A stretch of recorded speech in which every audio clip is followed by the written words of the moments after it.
जय हिंद। क्या आप इस पर यकीन करेंगे कि हाई कोर्ट के एक कमरे में, कोलकाता हाई कोर्ट के एक कमरे में भूत रहते हैं? ऐसा मानना है वहां काम करने वाले कई वकीलों और कर्मचारियों का। अखबारी रिपोर्टों पर अगर यकीन किया जाए तो कई बार कर्मचारियों और अलग अलग लोगों पर यह भूत हमला भी कर चुका है। हाई कोर्ट के कमरे में भूत होने की बात को बल उस समय मिला जब एक संस्था DOS, जिसका पूरा नाम है डिटेक्टिव्स ऑफ सुपरनेचुरल, उसने माननीय हाई कोर्ट में रजिस्ट्रार जनरल के ऑफिस में एक अर्जी दी और कहा कि हम पूरी रात हाई कोर्ट के इस कमरे में रहकर देखना चाहते हैं क्या यह भूत असल में एग्जिस्ट करता है। रिपोर्टेड फैक्ट्स के मुताबिक हाई कोर्ट में कई इंसिडेंट्स ऐसे बताए जाते हैं, कई घटनाएं ऐसी बताई जाती हैं जिनमें इस भूत ने पुलिस वालों, कर्मचारियों और आम लोगों को अपना अक्स तो दिखाया ही, तो उसमें इसका चेहरा नहीं था जिसे देखकर ये लोग डर गए। जय हिंद। क्या आप इस बात पर यकीन करेंगे कि कोलकाता हाई कोर्ट के एक कमरे में भूत रहता है? इस बात को बल मिला एक एप्लीकेशन लगने से, जो कोर्ट में डाली गई एक संस्था के द्वारा जो भूत पकड़ने का काम करती है। इस संस्था ने कहा कि हम रात को 8 बजे के बाद पूरी रात इस कमरे में रहना चाहते हैं और इस अफवाह या सच्चाई से पर्दा उठाना चाहते हैं कि क्या इस कमरे में भूत रहता भी है या नहीं। इस इंटरेस्टिंग केस के बारे में मैं आपको जानकारी दूंगा, पर सबसे पहले आपसे अपील कि आप लाखों की संख्या में हमारे वीडियोस को देख रहे हैं पर चैनल को सब्सक्राइब नहीं कर रहे, इसलिए अगर आप YouTube पर हमारे चैनल को देख रहे हैं तो फौरन इसे सब्सक्राइब कीजिए, बेल नोटिफिकेशन ऑन कीजिए और साथ में अधिक से अधिक संख्या में कमेंट कीजिए। फेसबुक पर देख रहे हैं तो फेसबुक पेज को लाइक कीजिए, वीडियो को अधिक से अधिक शेयर कीजिए और कमेंट कीजिए। मैं जानता हूं कि ये वीडियो आप आखिर तक देखेंगे क्योंकि ये केस है ही इतना दिलचस्प। अब साल 2022 में नवंबर महीने में भूत पकड़ने वाली एक संस्था DOS यानी डिटेक्टिव्स ऑफ सुपरनेचुरल, जो आमतौर पर भूतों पर और इस तरह की सुपरनेचुरल पावर्स पर रिसर्च करती है और उनकी सच्चाई उजागर करती है, वो संस्था कोलकाता हाई कोर्ट में एक अर्जी लेकर पहुंचती है। इस संस्था के मुखिया देवराज सान्याल रजिस्ट्रार जनरल उदय कुमार के दफ्तर में एक अर्जी लगाते हैं और इजाजत मांगते हैं कि उन्हें कमरा नंबर 11 में पूरी रात रहने की इजाजत दी जाए। वो चाहते थे कि उन्हें और उनकी टीम को रात 8 बजे के बाद पूरी रात इस कमरा नंबर 11 में रहने दिया जाए ताकि इस कमरे में भूत के सच का पता लगाया जा सके। अब ये अर्जी दरअसल लगाई किस समय गई?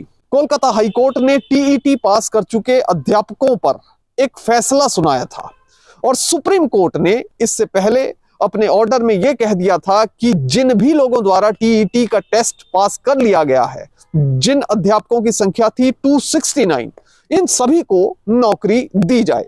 और इसी मामले की सुनवाई माननीय हाई कोर्ट में चल रही थी। अब हाई कोर्ट में मुकदमा लगा हुआ था जस्टिस अभिजीत गंगोपाध्याय की कोर्ट में।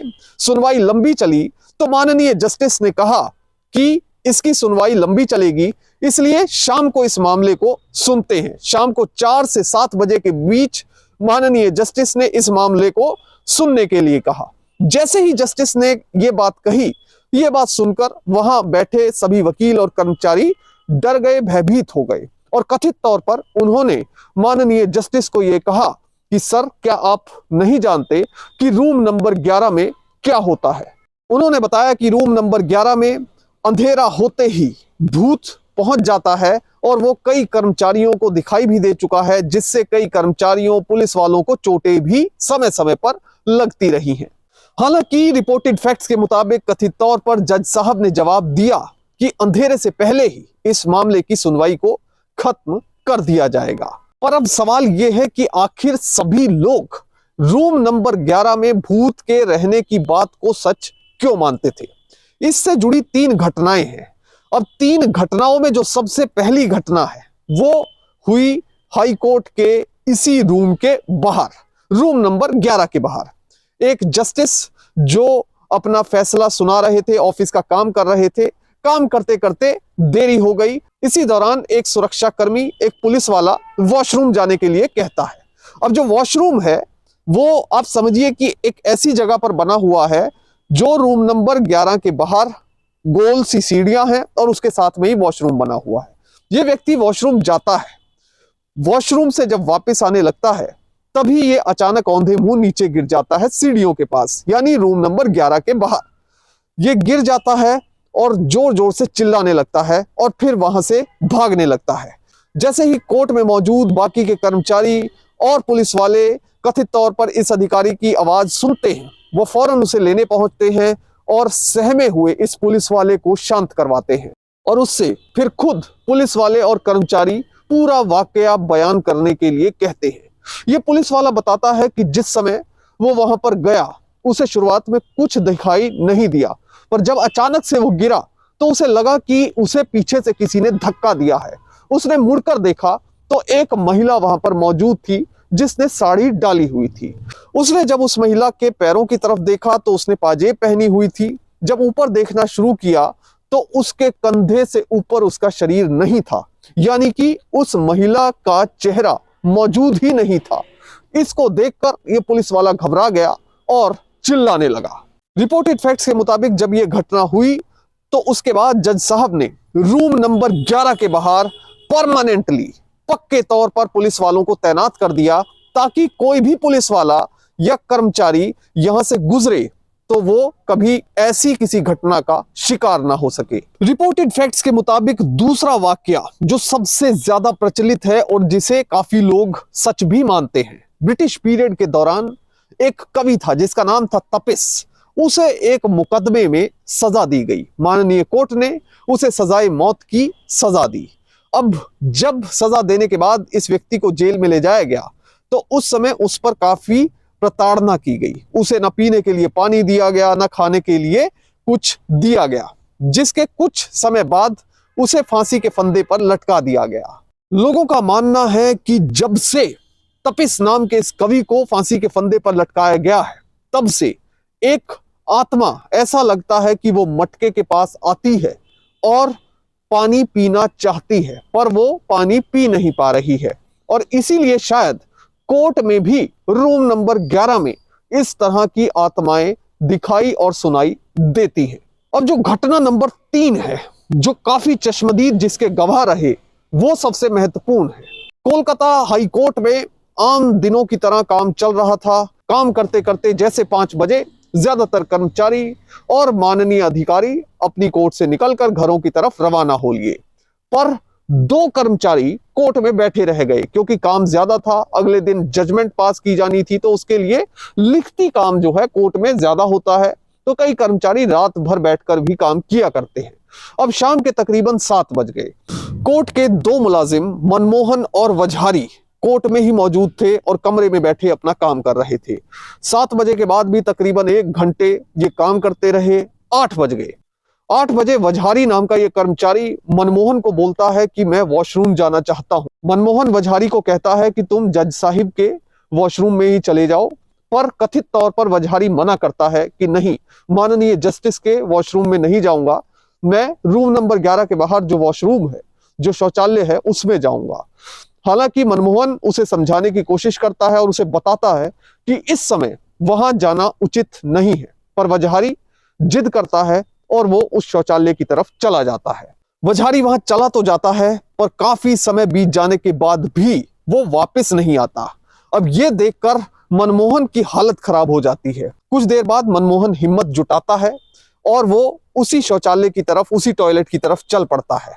रूम नंबर 11 के बाहर वो देखता है कि वजहारी औंधे मुंह एक बेंच के पास गिरा पड़ा है और एक महिला उसके ऊपर छींटे, पानी की छींटे मार रही है। वो देखता है, पर उसे कुछ भरोसा और हिम्मत भी मिलती है कि एक महिला उसके पास मौजूद है जो कि उस पर पानी की छींटे मार रही है। थोड़ी देर बाद मनमोहन और वजहारी दोनों देखते हैं कि वो महिला अचानक गायब हो जाती है। महिला के गायब होने के बाद दोनों चिल्लाते हैं और उस कमरे से ही नहीं बल्कि कोर्ट से बाहर जाकर दम लेते हैं, चैन का सांस लेते हैं। अगले दिन कोर्ट के ये दोनों कर्मचारी कथित तौर पर पूरे हाई कोर्ट में हर किसी को ये बात बताते हैं और ये बात पूरी तरह से फैल जाती है। अब हर कोई ये बातें बना रहा था कि आखिर ये महिला कौन है जिसका पूरा शरीर तो है पर सिर नहीं है और पैरों में पाजेब है और वो साड़ी पहने रहती है। फिर एक व्यक्ति ने याद करके बताया कि एक समय था जब यहां पर निस्तार नाम की एक वेश्या यानी प्रोस्टिट्यूट आई। उस वेश्या का यहां पर आए दिन मुकदमा लगता रहता था, पर अब समय बदल चुका था वो वैश्या एक अमीर व्यक्ति शारिक राम से प्यार करने लगी थी और वो शारिक राम नाम का व्यक्ति भी इस वैश्या से निस्तार से प्यार करने लगा था। दोनों शादी करने के बारे में सोचते हैं, पर इस बीच निस्तार ये सोचती है कि मैं पहले कई बार कोर्ट में गई हूं और वहां पर मेरा नाम प्रोस्टिट्यूट के तौर पर दर्ज है। पहले मैं कोर्ट में एप्लीकेशन डालती हूं कि मेरे नाम के आगे से प्रोस्टिट्यूट नाम का जो टैग लगा है उसे कोर्ट हटा दे। निस्तार बाकायदा इस बारे में कोर्ट में एक एप्लीकेशन मूव करती है और कहती है कि मेरे नाम के आगे से प्रोस्टिट्यूट यानी वेश्या नाम का जो ये टैग लगा है उसे हटा दिया जाए। अब कोर्ट पसोपेश में है और यह सोच रही है क्या ऐसा किया जाना चाहिए। अगर ऐसा किया जाता है तो बाकी की प्रोस्टिट्यूट्स भी बड़ी संख्या में आ जाएंगी, वो भी कहेंगी कि हमारे आगे से ये टैग हटा दीजिए। तो इस बारे में काफी मंथन माननीय कोर्ट में चलता है और फाइनली निस्तार की जो अर्जी थी उसे खारिज कर दिया जाता है। इस घटना के कुछ दिन बाद उसके कोठे पर जहां वो रहा करती थी उसके कुछ नजदीक उसका शव मिला, यानी उसकी मौत हो चुकी थी और उसके शव से उसका सिर गायब था। उस समय पुलिस का यह कहना था कि इस महिला की हत्या या मौत काफी दिन पहले हो चुकी है। अब हाई कोर्ट में काम करने वाले ज्यादातर वकीलों, अधिकारियों और कर्मचारियों के साथ साथ लोगों का यह मानना है कि यह निस्तार नाम की महिला ही है जो अब इस कोर्ट के कमरे में रह रही है। वो आए दिन किसी कर्मचारी को अंधेरे में सूरज छिपने के बाद दिखाई देती है, उसका सिर नहीं है और जैसे हालत में उसका शव मिला था तो ये माना जा सकता है कि ये आत्मा निस्तार की हो सकती है। इस घटना के पीछे सच्चाई क्या है और क्या सचमुच वहां पर कोई आत्मा रहती भी है या नहीं, इसके पीछे ठोस प्रमाण तो नहीं है, पर जो सुनी सुनाई बातें हैं उन पर भी यकीन करना होगा। जय हिंद।